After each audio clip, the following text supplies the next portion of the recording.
नमस्कार, लाख टके की बात में आप सभी का बहुत स्वागत है। आपके साथ मैं हूं नलिनी पांडे। नमस्कार, मैं हूं आपके साथ मेनका चौधरी। लाख टके की बात में आज कौन कौन सी खबरें होंगी, सबसे पहले ये आपको बता देते हैं। लाख टके की बात में आपको दिखाएंगे योगी का फॉर्मूला, कांग्रेस में टक्कर, क्योंकि नेम प्लेट पर अपना अपना एजेंडा सेट हो चुका है। इसके साथ ही बात होगी सबसे जरूरी खबर की, क्या आपकी दवा में मिलावट है? आखिर वो कौन कौन सी दवा है जो क्वालिटी के टेस्ट में फेल हो गई है? वहीं बात करेंगे गठबंधन की राह आसान नहीं, क्योंकि समाजवादी पार्टी और कांग्रेस अब अलग अलग रणनीति पर काम कर रही है। अगली खबर होगी पीओके का नारा अब की बार हमारा, जिसमें आपको दिखाएंगे जम्मू कश्मीर के रण में योगी ने क्या संदेश दिया। और आखिर में बात करेंगे जब वक्फ बोर्ड है तो सनातन बोर्ड क्यों नहीं। लेकिन शुरुआत बड़ी खबर के साथ।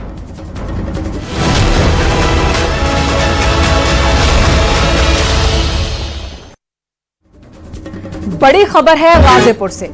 यहां के समाजवादी पार्टी के सांसद अफजाल अंसारी ने साधु संतों को लेकर विवादित बयान दिया है। अफजाल अंसारी ने कहा, प्रयागराज महाकुंभ में एक मालगाड़ी गांजे की खपत हो जाएगी। उन्होंने साधु संतों पर गंभीर टिप्पणी की है।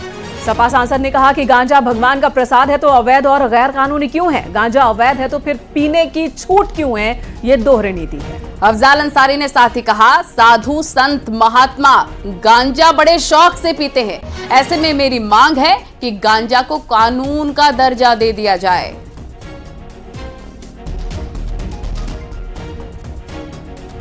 ये गांजा को हम कहते हैं, क्या आप कानून का दर्जा देके इसे वैध कर दो, लेकिन कानून का इतना बड़ा माखौल क्यों लाते हो?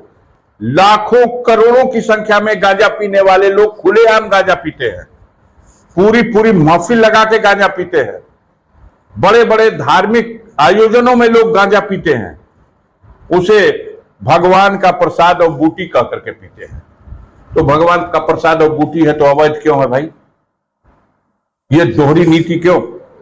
अगर वो भगवान का प्रसाद है, भगवान की बूटी है, तो उसको कानून में मान्यता दो।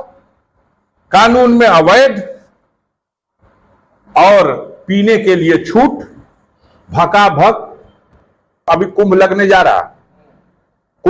रहा ना, एकाध मालगाड़ी भी अगर चली जाएगी गांजा की तो खत्म हो जाएगी। कल हमने आपको लाख टके की बात में बताया था कि कैसे कांग्रेस भी अब योगी मॉडल को अपना रही है, कैसे कांग्रेस शासित राज्य में योगी के फॉर्मूले को लागू किया जा रहा है। और अब उसी खबर के बाद कांग्रेस में दो फाड़ है। ऐसा इसलिए क्योंकि योगी सरकार की देखा देखी हिमाचल प्रदेश की कांग्रेस सरकार ने भी राज्य में नेम प्लेट वाला फैसला तो लागू कर लिया, लेकिन कुछ अल्पसंख्यक नेताओं के विरोध मात्र से कांग्रेस अब बैकफुट पर है। दरअसल हिमाचल सरकार के मंत्री विक्रमादित्य सिंह ने कहा, यूपी में दुकानों पर नेम प्लेट लगाना अनिवार्य है। तो कांग्रेस नेता राजीव शुक्ला ने कहा, यूपी से तुलना करने का कोई मतलब ही नहीं बनता। विक्रमादित्य सिंह ने कहा कि हमने भी नेम प्लेट को सख्ती से लागू किया है। तो कांग्रेस नेता राजीव शुक्ला कह रहे हैं कि यहाँ कोई फोटो थोड़ी ना डिस्प्ले किया जाएगा। जब विक्रमादित्य सिंह ने कहा दुकानदारों को आईडी दिया जाएगा, डिस्प्ले करना होगा उनको आईडी, तो हिमाचल के कांग्रेस प्रभारी ने कहा, ये फलां की दुकान, वो फलां की दुकान, ये सब ठीक नहीं है। यानी योगी का जो फॉर्मूला कांग्रेस की हिमाचल सरकार ने लागू करने का फैसला लिया था, अब उस पर पार्टी के अंदर भी दो फाड़ हो चुका है।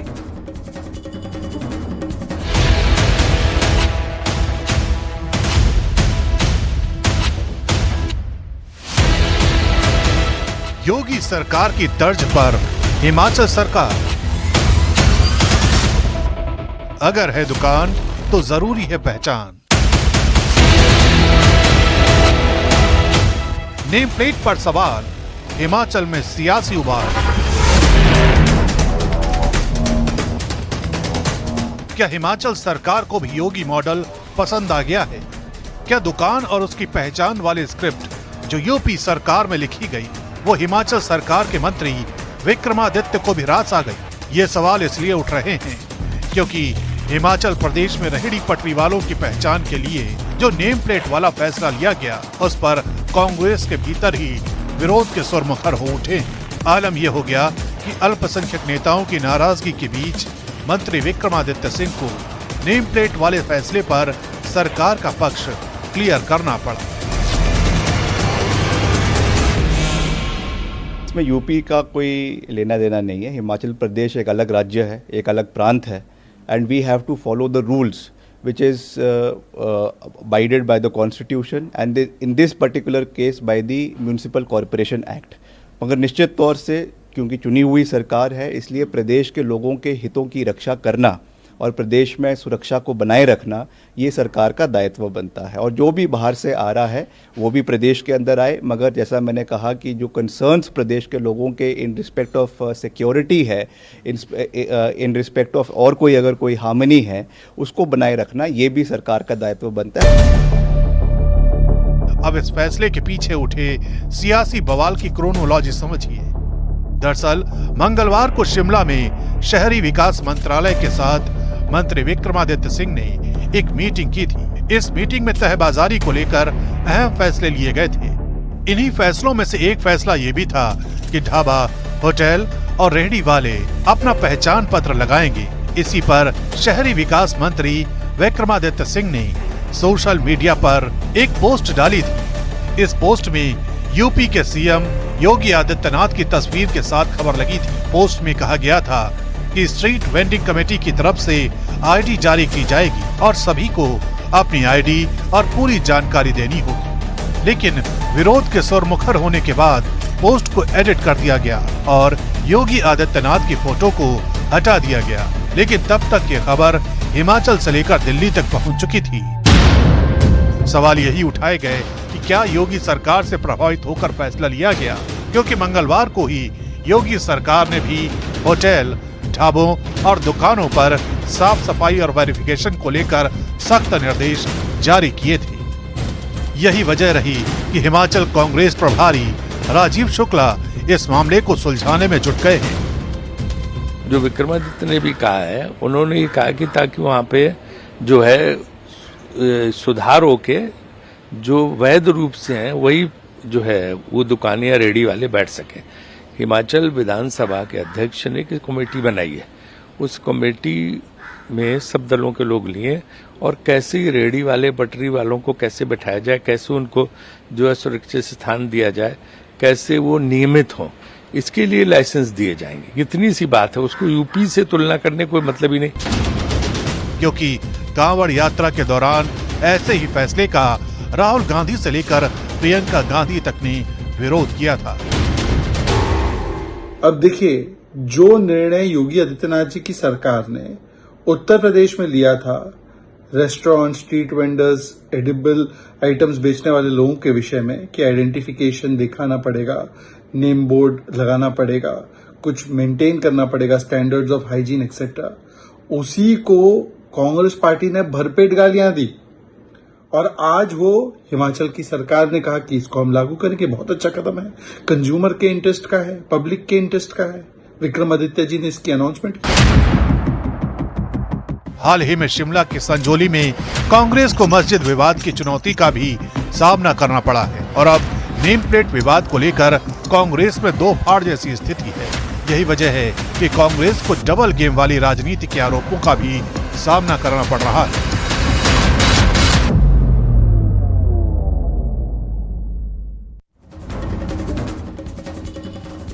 खाने पीने की चीजों में मिलावट हो तो उसके दुष्प्रभाव पर दवाई ली जा सकती है, लेकिन अगर दवाओं की शुद्धता में ही मिलावट हो तो बात देश के 140 करोड़ नागरिकों के लिए रेड अलर्ट वाली हो जाती है। जिन दवाओं पर पिछले कई साल से हम लोग आंख मूंद कर भरोसा कर रखे हैं, जिन दवाओं को खुद डॉक्टर प्रिस्क्रिप्शन में लिख रहे हैं, वैसी 50 से ज्यादा दवाएं क्वालिटी टेस्ट में फेल हो गई हैं। इन दवाओं में paracetamol, pan D, vitamin, sugar, antibiotics और ब्लड प्रेशर की दवाएं हैं। पेन किलर डिक्लोफेनेक भी है और एंटी फंगल मेडिसिन फ्लूकोनाजोल भी है।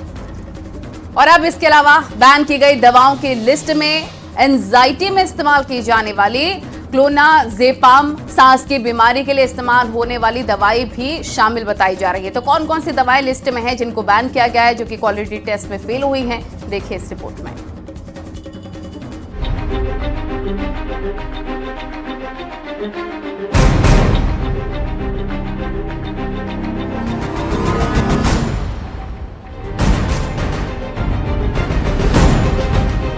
CDSCO यानी केंद्रीय औषधि मानक नियंत्रण संगठन की जांच रिपोर्ट ने ऐसे ही सवाल खड़े कर दिए। और ये सवाल इसलिए उठे हैं क्योंकि आम बीमारियों में खाई जाने वाली एक दो नहीं बल्कि कई दवाएं ऐसी हैं जो क्वालिटी टेस्ट में फेल साबित हुई हैं। यानी जिन दवाओं को आप कई बार बिना डॉक्टर की सलाह के ले लेते हैं वो आपकी जान के दुश्मन साबित हो सकती हैं। Central drugs standard control organisation यानी CDSCO की जांच रिपोर्ट में कुल 53 दवाएं ऐसी हैं जो क्वालिटी टेस्ट में फेल साबित हुई हैं।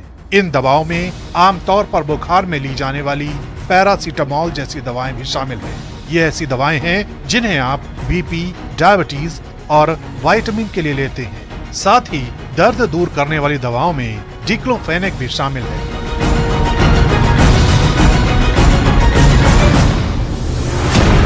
चौंकाने वाली बात यह है कि इन दवाओं को देश की नामी गिरामी फार्मास्यूटिकल्स कंपनियां बनाती हैं और अब इन सभी दवाओं को सेहत के लिए खतरनाक बताया गया है। जिन दवाओं को टेस्ट में परखा गया है उनमें paracetamol 500 mg, glimepiride, Telma H 40 mg, Pan D, Clavam 625, Cepodem XP50 dry suspension और डेफकार्ड 6 जैसी दवाओं को मानक के मुताबिक नहीं पाया गया है।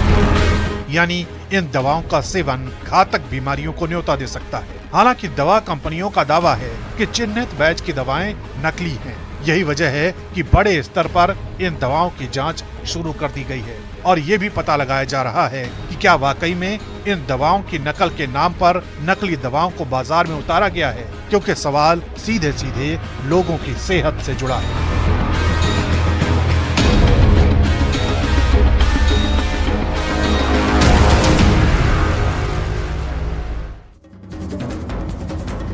उत्तर प्रदेश में कांग्रेस और समाजवादी पार्टी भले ही एक साथ हैं, लेकिन दोनों की चुनावी रणनीति दो दिशा में तैयार हो रही है।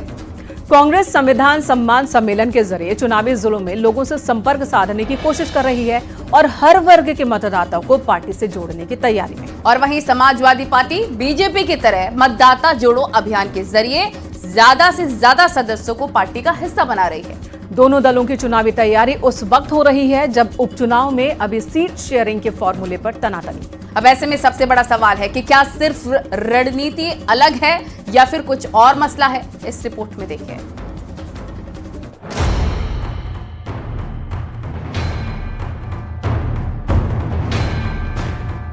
जिस सदस्यता अभियान के जरिए बीजेपी उत्तर प्रदेश में 2 करोड़ नए सदस्य बनाने जा रही है, उपचुनाव की 10 सीटों पर नए नए वोटर्स को पार्टी से जोड़ रही है, अब उसी चाह में कांग्रेस और समाजवादी पार्टी बीजेपी की राह पर है।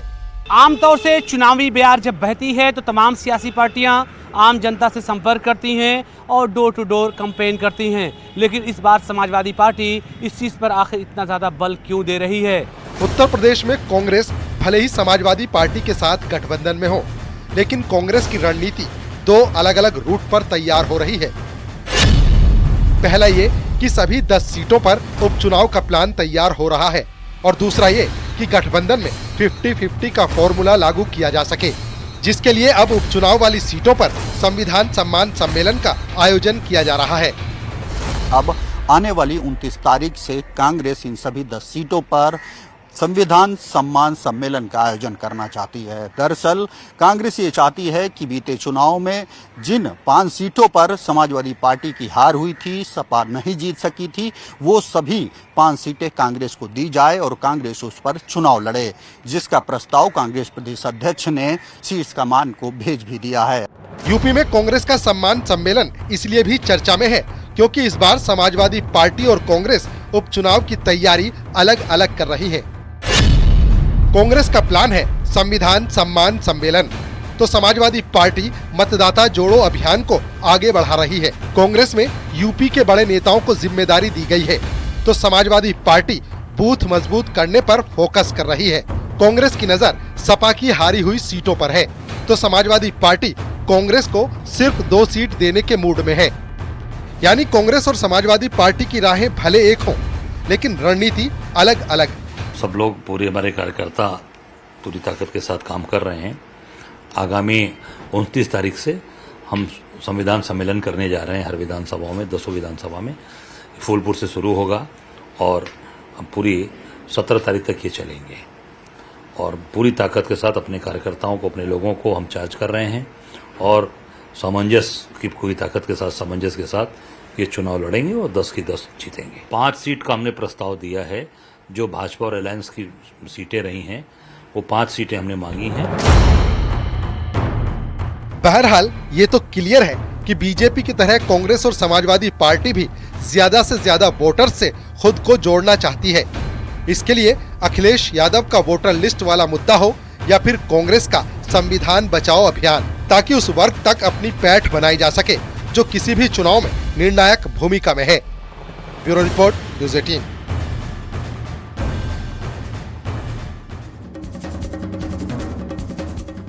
सीएम योगी आदित्यनाथ आज जम्मू कश्मीर के चुनावी रण में दम दिखा रहे थे। यहां उन्होंने पाकिस्तान समर्थित दलों के साथ कांग्रेस को कनेक्ट किया और आतंकवाद, पत्थरबाजी जैसी घटनाओं के लिए कांग्रेस को जिम्मेदार ठहराया। सीएम योगी ने अपने संबोधन में ये भी स्पष्ट कर दिया कि कब पीओके भारत का हिस्सा बनेगा। आपको इसी पर दिखाते हैं रिपोर्ट।